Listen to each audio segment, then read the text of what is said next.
صحابہ کراموں کو سفہا قرار دیا کہ یہ سفہا ہے۔ پہلا یہ لفظ سفیہ قرآن کریم میں 11 مرتبہ مذکور، تو یہ منافقینوں نے اہل ایمان کو کیوں سفیہ قرار دیا؟ تو اس کے کئی وجوہات ہیں۔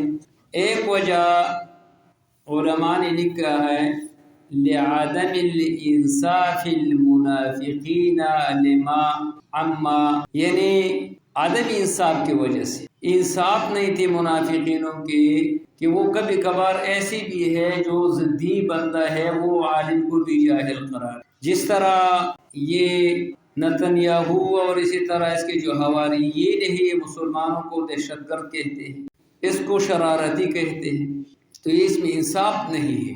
عدم انصاف کی وجہ سے صحابہ کرام کو سفیہ قرار۔ نمبر 2 لجہلہم لعدم العلم، یہ وجہ ہے کہ وہ جاہل اور عالم کی تمیز نہیں کر سکتے، جاہل ہیں، اور ظاہر ہے جاہلوں کو یہ جو بندہ پاگل ہوتا ہے، یہ پاگل ہمیشہ جب ہسپتال کی طرف لے جاتے ہیں تو وہ آواز ہی دیتے ہیں کہ پاگل نے مجھے پکڑ کر کے ہسپتال لے جاتے ہیں، حال یہ ہے کہ یہ خود ہی کا پاگل ہوتا ہے۔ اسی طرح یہ عدم علم کی وجہ سے جہالت کی بنا پر اس نے سفیہ قرار دیا۔ نمبر 3 لفقر المؤمنین، کہ اہل ایمان اکثر غریب اور مسکین لوگ تھے، تو ظاہر ہے کہ فقیروں اور مسکینوں کو لوگ جاہل قرار دیتے ہیں، تو اس لیے منافقینوں نے اہل ایمان کو سفہا قرار دیا۔ نمبر 4 عدم العلم ما یصلح المعاش، کہ جو دنیا کو حاصل کرنے کے لیے جس علم کی ضرورت ہے وہ علم یہ نہیں رکھتے ہیں۔ دیکھو کہ یہ جہاد کے دوران میں اپنی دکان بند کرتے ہیں اور علم کی حاصل کرنے کے لیے وہ دنیاوی کام نہیں کرتے، تو وہ کہتے ہیں کہ یہ سفہا اور بیوقوف لوگ ہیں، کیونکہ وہ گاہ کو خراب کر دیتے ہیں، سارا دن وہ اپنے علم میں اور پیغامبر کے پیچھے پڑ جاتے ہیں اور پیغامبر کی باتیں سن کر کے وہ اپنے کاروبار اس نے اور اپنے تجارت اس نے برباد کر دیا۔ یہ سفیہ ہے، کیونکہ سورہ انفال آیات نمبر 39 میں یعنی سورہ انفال کی 49 نمبر آیات میں باقاعدگی کے ساتھ اللہ تبارک و تعالی نے اس کی ذکر کیا ہے کہ یہ کیوں اس کو سفیہ قرار دیتے ہیں۔ سورہ انفال آیات نمبر اذ یقول المنافقون والذین فی قلوبہم مرض غر ہؤلاء دینہم، یہ منافقین اور جن لوگوں کی دل میں بیماری ہے وہ اہل ایمان کے بارے میں وہ کہتے کہ غر ہؤلاء دینہم، یہ جو لوگ ہیں وہ دین نے دھوکے میں ڈال دیا، کہ دیکھو یہ امریکی کے ساتھ وہ مقابلہ کرتے ہیں، یہ اسرائیل کے ساتھ مقابلہ کرتے ہیں۔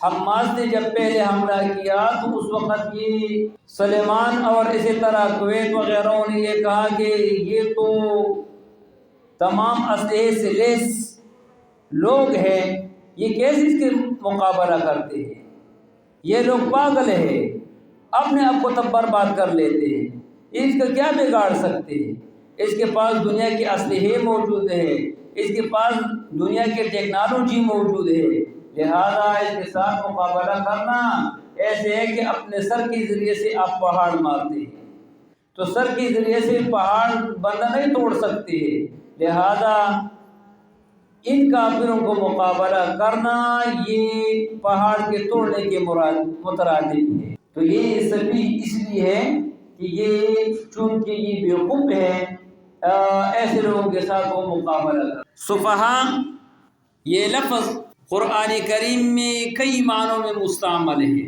نمبر 1 سفیہ کا معنی ہے ضعف العقل وقلت المعرفہ بمواضع النفع والضرر، یہ ضعف العقل وقلت المعرفہ بمواضع النفع، جو بندہ عقل کمزور ہو اور چیز کے وہ نہیں جانتے ہیں وہ بیوقوف ہوتے ہیں.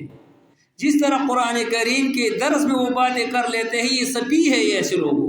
قرآن کریم نے اس کے بارے میں فرمایا وَلَا تُؤْتُوا السُّفَهَاءَ أَمْوَالَكُمُ اللَّاتِي جَعَلَ اللَّهُ لَكُمْ. سورہ بقرہ آیات نمبر 130. یہ سفاہت کی اور بیوقوفی کی نشانی ہے. سفیہ اسی بندہ کو کہا جائے جس کی عقل کام نہیں کرتے ہیں، یعنی نفع اور ضرر نہیں جانتے ہیں. نمبر 2، سفیہ کا معنی ہے الاعراض عن ملت الابراہیم، جیسے قرآن کریم میں ہے وَمَن يَرْغَبْ عَن مِلَّةِ إِبْرَاهِيمَ إِلَّا مَنْ سَفِهَ نَفْسَهُ. جو دین ابراہیمی سے اعراض کرتے ہیں یہ بندہ سفیہ ہے، یہ بندہ بیوقوف ہے. عدم العلم کو بھی قرآن کریم نے سفیہ قرار دیا، جیسے سورہ انعام آیات نمبر 40 میں قَدْ خَسِرَ الَّذِينَ قَتَلُوا أَوْلَادَهُمْ سَفْهًا بِغَيْرِ عِلْمٍ. تاوانی ہے وہ لوگ جن لوگوں نے اپنے اولاد کو مار دیا اور قتل کر دیا سفحا بغیر علم، یہ علم نہیں رکھتے ہیں، یہ بیوقوف ہے. اور سفاہت نقصان العقل کے معنی میں بھی مستعمل ہے، جیسے سورہ بقرہ آیات نمبر 282 فَإِنْ كَانَ الَّذِي عَلَيْهِ الْحَقُّ سَفِيهًا أَوْ ضَعِيفًا. جس پر حق ہے وہ بندہ یعنی بندہ کمزور ہے، سفیہ ہے یا ضعیف ہے، وہ بات نہیں کر سکتے ہیں، تو وہاں پر سفیہ کا معنی ہے نقصان العقل. بندہ بیوقوف ہے اور آپ پر اس کا حق ہے تو وہ پیسے اس کو نہ دیا کرے. اور سفیہ یہ فَإِنْ كَانَ الَّذِي عَلَيْهَا سَفِيهٌ لَا يَسْتَطِيعُ. اسی طرح 5 نمبر وَلَا تُؤْتُوا السُّفَهَاءَ أَمْوَالَكُمْ، بیوقوف کو مال حوالہ نہ کر. اور 5 نمبر ابتراء علی اللہ کو بھی یہ صفحہ قرار دیا ہے، جیسے سورہ جن آیات نمبر 4 میں انہو یقول سفیہنا، انہو یقول سفیہنا سورہ جن میں، وہاں پر یعنی ہمارے بیوقوف یہ باتیں کرتے رہتے ہیں.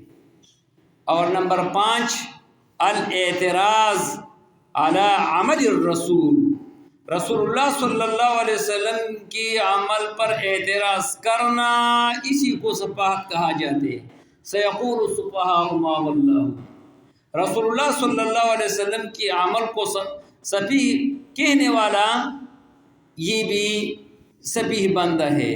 جو اعتراض کرتے ہیں عمل الرسول پر وہ بندہ سفیہ ہے. نمبر 6 یعنی جو اعراض کرتے ہیں السفیہ علاقہ، یہ سفیہ یعنی اعتراض کرنے والا کو بھی سفیہ قرار دے دیجیے. سورہ اعراف آیت نمبر 64 اِنَّا لَنَرَاكَ فِي صَفَاحَةٍ. دیندار لوگوں کو بیوقوف قرار دینا یہ بھی سفاہت ہے. جس طرح یہ ان لوگوں نے اعتراض کیا حضرت شعیب علیہ السلام کو اِنَّا لَنَرَاكَ فِي صَفَاحَةٍ، یقیناً آپ کو ہم دیکھتے ہیں سفاہت میں. تو سفاہت کئی معنوں میں مستعمل ہے، چند معنی میں نے، اور یہ سارے کے سارے یہ ثابت ہے قرآن کریم سے. لہٰذا یہ اسباب ہے سفاہت کی جس کی وجہ سے بندہ بیوقوف بنتے ہیں. نمبر 1 ضعف العقل کی وجہ سے بندہ سفیہ بن جاتے ہیں. اسی طرح اعراض عن ملت ابراہیم کی وجہ سے بندہ وہ سفیہ بن جاتے ہیں. عدم العلم کی وجہ سے بندہ یہ بھی سبب ہے سفاہت کی. اسی طرح نقصان العقل یہ بھی سبب ہے سفاہت کی.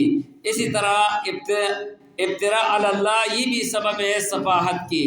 اسی طرح اعتراض علی عمل الرسول یہ بھی سبب ہے سفاہت کی. تو اللہ سے دعا ہے کہ اللہ تبارک و تعالی ہمیں